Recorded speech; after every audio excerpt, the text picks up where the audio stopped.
Yes, thank you for introducing me.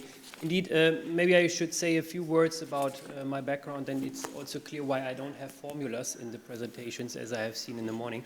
So I'm working for the Institute for Production and Logistics, and this gives you a first hint that we are working in the direction of manufacturing, as it says in the title, and we are appliers of information and communication technology. So we are not building the essentials, we are users from that perspective.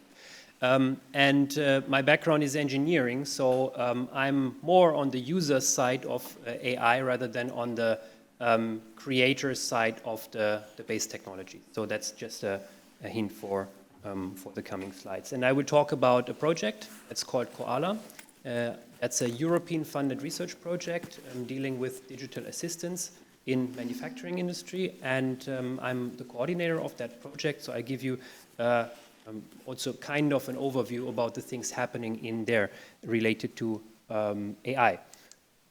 Okay, first I want to set the stage what we mean by digital assistance. It's a term that has many synonyms also, I know that, but this is the meaning that we use here for our project. It says that a digital intelligent assistant actually is a tool, instrument that interacts through natural language. It's supporting or taking over activities for the human that are time-consuming, stressful, or otherwise not wanted. It knows and does things that humans associate with intelligence. This is the meaning of AI, what we understand as AI. So it doesn't go into technical questions. It's just saying if we perceive it as intelligent, then we say it's an AI. And it's amorphous compound technology. So that means the assistant can do things that you install via so-called skills, similar to apps on a smartphone.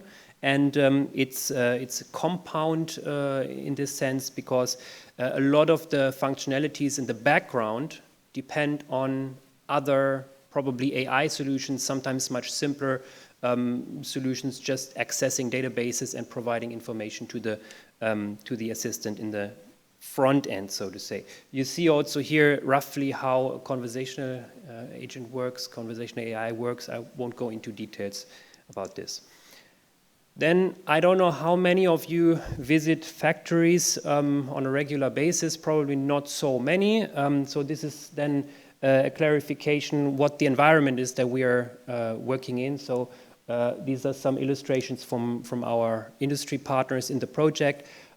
You see that in factories we need to deal with long distances, so people need to move a lot. There are narrow spaces also, it's noisy, there's manual labor, but there's also automated, there are automated tasks, and there are robots, of course, and increasingly also cobots, so collaborative robots that work very, very closely with humans. And all that has implications on what we can do with the digital assistant in that area. The project itself is building a factory assistant, similar to an Alexa or Google Assistant, but specifically meant for being used inside a factory.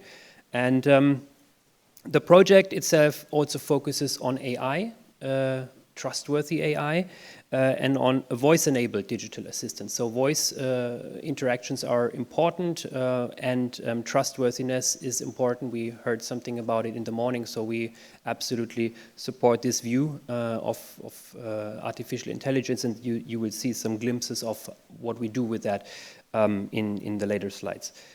We have a solution in this project that covers two areas. The first one is it's meant to be supportive for people that need to work with analytics, data analytics. And the second one is it needs to be a supportive tool for new workers that need to learn while they're working on the job. So it's a kind of training instrument for them too.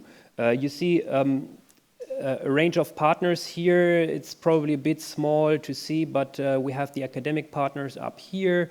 We have IT partners up here, and then end users here. So the end users are also illustrated here a bit more detailed. We have a textile producer. They're producing cashmere materials in Italy. So high quality products and severe quality requirements on the production. We have a white goods producer, Whirlpool, probably you know them from kitchen appliances. And then we have a detergent production producer. That's something that you're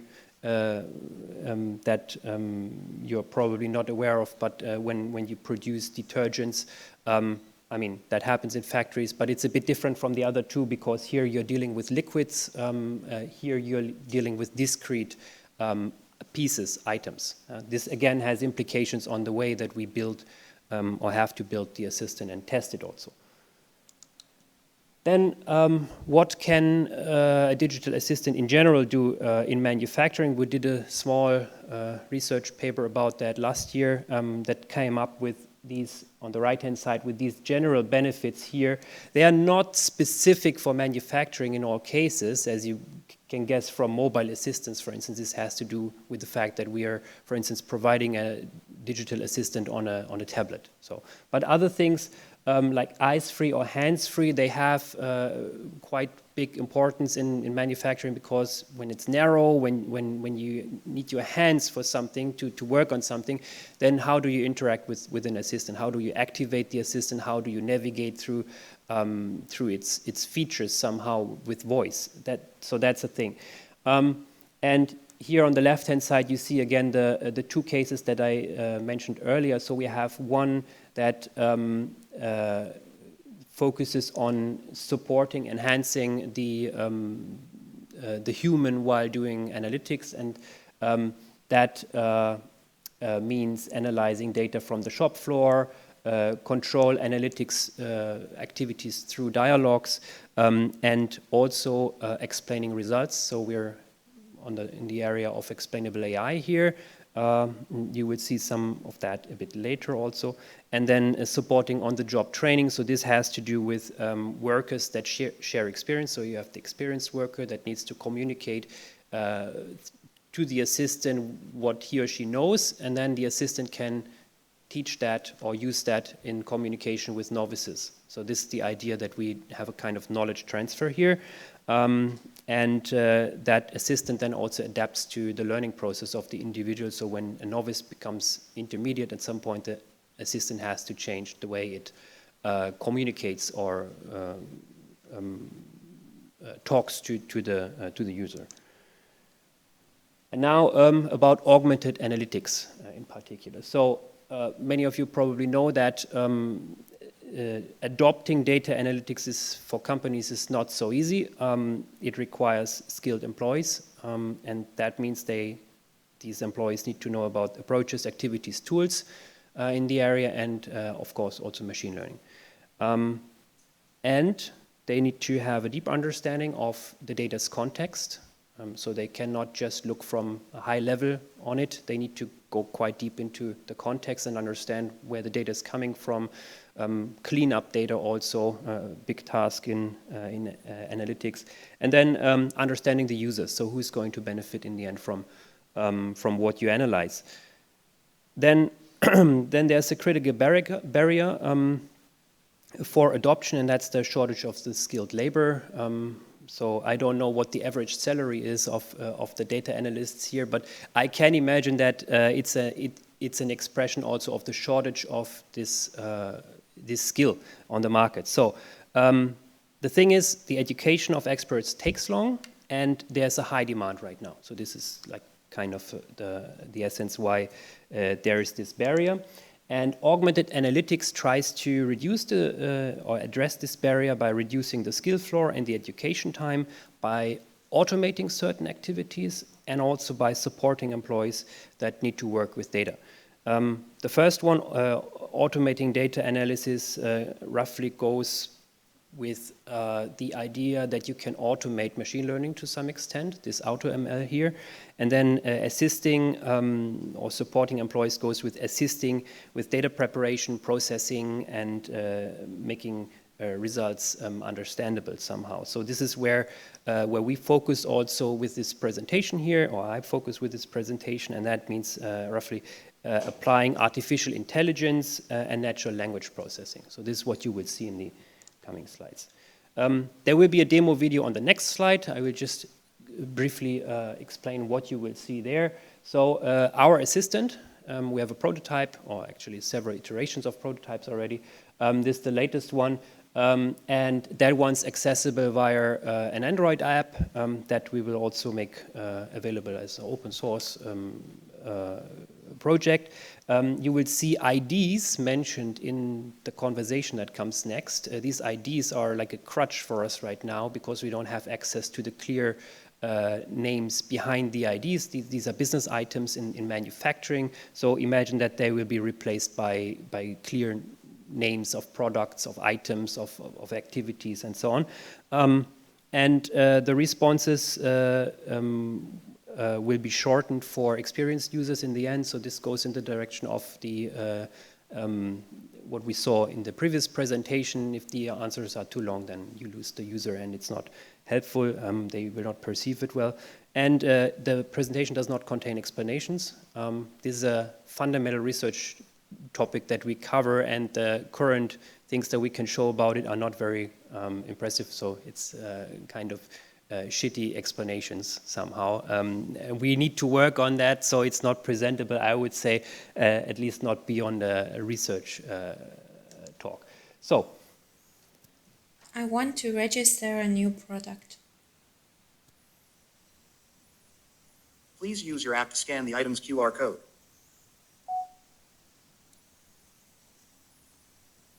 Got it. The last 4 digits are 9130. How many defects have been recorded so far for this product?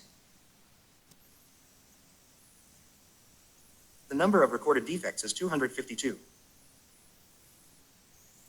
How many defects have been recorded for this product in the last 6 weeks? No defect has been recorded for this product from August 15, 2022 till September 26, 2022.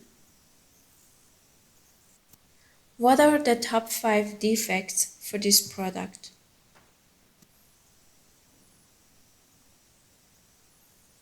Here are the top 5 defects for this product from January 1, 2018 till September 29, 2022. Do you want to see a detailed view of the results?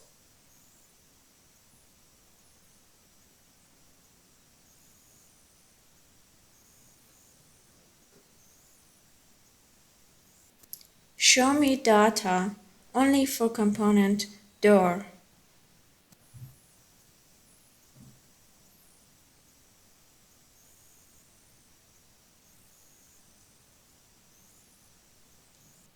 What is the priority index for defect with ID 1371? Sorry, I'm not sure I've understood you correctly. Do you mean? The priority index for defect ID 1371 is 4.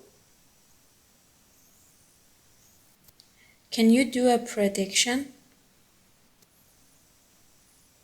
Currently, I support the following predictions.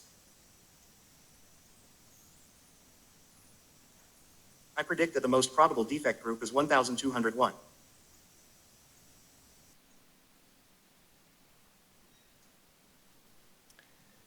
okay, so a little bit about this scenario here. So we are seeing a conversation that's for a person that works in the quality testing lab at the end of a production line for white goods. So that person has to ask a lot about what defects happened and kind of statistics to decide if certain changes have to be made to the production line. This is now a scenario that was recorded by my colleague, so it's not from an actual user. This is something that you need to imagine also happening inside a factory where it's noisy and so on. So a lot of the context from the user here is not presented here, so it's a bit lab-like conversation. But still, you can see some areas that we cover, so descriptive analytics, and then there is also a glimpse here in the last sentence about predictive analytics, and this is where another part of our AI systems comes into play, that analyzes production data and tries to figure out which products will have a certain kind of a defect in the future. So then the test lab operators, for instance, can focus on these kind of defects and do special inspections and work on these parts. So this is that, and then here are some challenges that we have to address. So it's a research project that covers a lot of aspects of AI. We have to deal with privacy, of course, and there's the GDPR that we need to focus on. We have labor unions that we need to get on board and interact with. And some of the concepts like privacy by design must be balanced out with benefits that you get from having personal data. So if you want to personalize functions, so addressing the user by name, then you need to have personal data in some sense. Also, when you want to restrict access to certain workers, then you need to have personal data. You cannot just say it's completely anonymous. That doesn't work in corporate environments usually. So at least when internal employees need to use tools. On the other side, we have ethics. So there are a lot of factors influencing ethics, bias in training data, explainability, balance of power, because there's an employer and there are employees and they are not equal. You have a loss of autonomy when you have an assistant that you use to delegate tasks to. So these things we have to investigate as a research project, and that's why we are not only focusing on technical implementations like the assistant, we also develop a didactic, a training concept for workers, and a change management process also for all layers of management in the organizations to ensure that they understand and they know about AI assistants in their domain and what they can expect, what kind of risks they need to be aware of also. And then testing is also challenging in this area. So you have areas related to user interfaces and real-world interactions. You have layer one testing dealing with skills. We are using Mycroft, which is a digital assistant framework, open source. So that's the layer one for us. And then we have a chatbot framework in the background. That is based on Rasa. So if we can talk about licenses with Rasa later on, that would be great, because I'm struggling getting an email response here from you guys.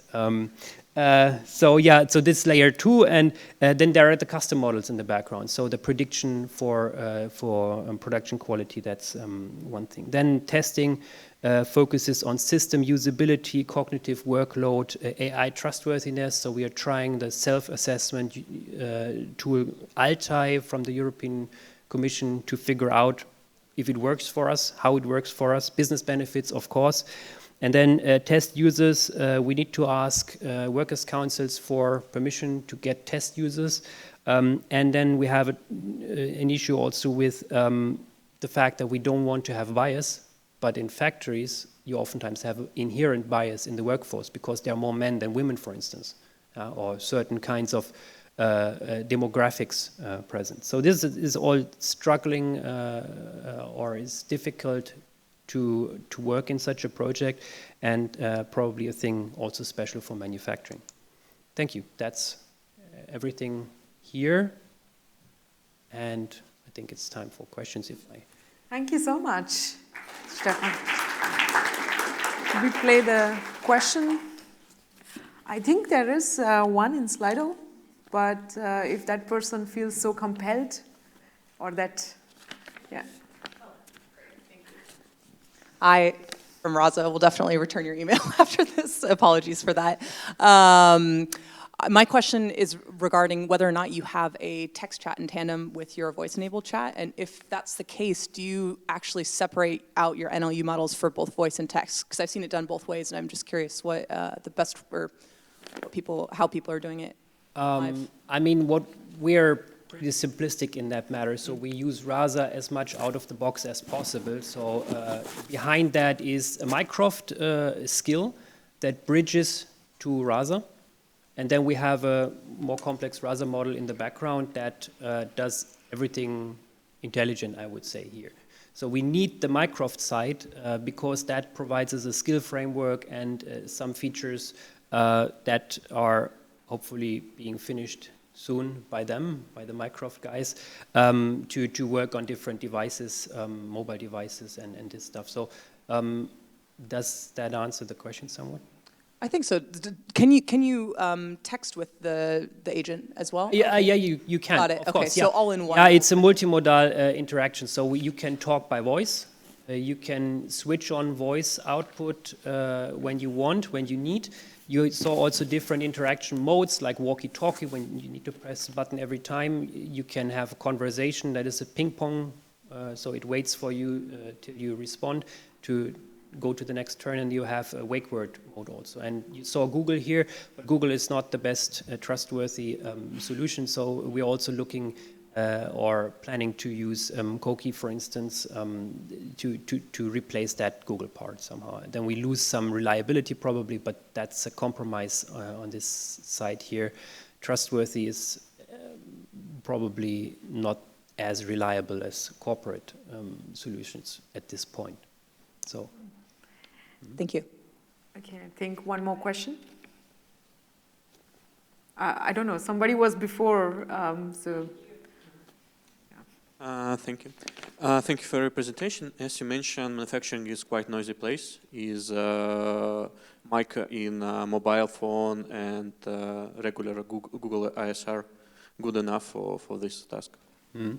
Yeah, so the thing is, in the beginning of the project, we had to figure out how we solve this problem because this is the most obvious question that somebody asks. And the answer is, there's a limit to what we can do with commercially available headphones, so professional headphones applied in noisy places. So you saw on the airport, maybe there are guys with ear shells and microphones. So these guys can talk to each other or can talk with computers in principle because the commercial microphone and the ear shells, they solve that problem. So we are not solving it ourselves. We are just collecting things that commercial providers or others solved already. Because my belief is that in such a project you cannot solve every problem. So usually in manufacturing they already have some specific mics for the workers, right? Yeah, they can use that, but there are limitations. So in some areas you can have microphones that filter out some noise while you don't need to wear an ear protection to protect yourself from noise. In other areas you need to have that. Then it's sometimes more beneficial to type really, because the commercial tools, they reach their limits also. They cannot filter out all noise. And I know that there are some techniques also to record or analyze the kind of noise in a factory, and then you can specifically filter that out, but we are not focusing on that in the project. I would say it's a problem that someone else can solve much better than we can do. So we are staying out of that field. But we know that there are cases we can cover, we can solve with commercial tools. Thank you.